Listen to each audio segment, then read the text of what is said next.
ঢাকার দুহার উপজেলায় নকল স্বর্ণ বন্ধক রেখে দুই নারী প্রতারক চক্র পালিয়ে যাওয়ার অভিযোগ পাওয়া গেছে। এতে ১.৫ লাখ টাকা খোয়া গেছে বলে জানিয়েছেন সুমন হাওলাদার নামে এক স্বর্ণ ব্যবসায়ী। বৃহস্পতিবার দুপুরে উপজেলার জয়পাড়া বাজারে স্বর্ণপট্টির নির্ঝর অলংকার নিকেতনে এ ঘটনা ঘটে। এ বিষয়ে দুহার থানায় একটি অভিযোগ করা হয়েছে।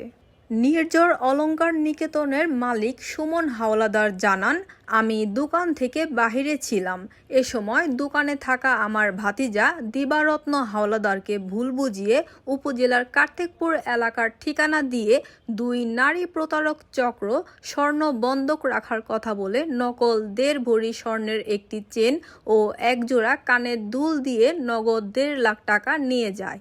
তিনি আরও বলেন, যদি কেউ নারী প্রতারক চক্রকে চিহ্নিত করে ধরে দিতে পারেন তবে তাকে উপযুক্ত পুরস্কার প্রদান করা হবে।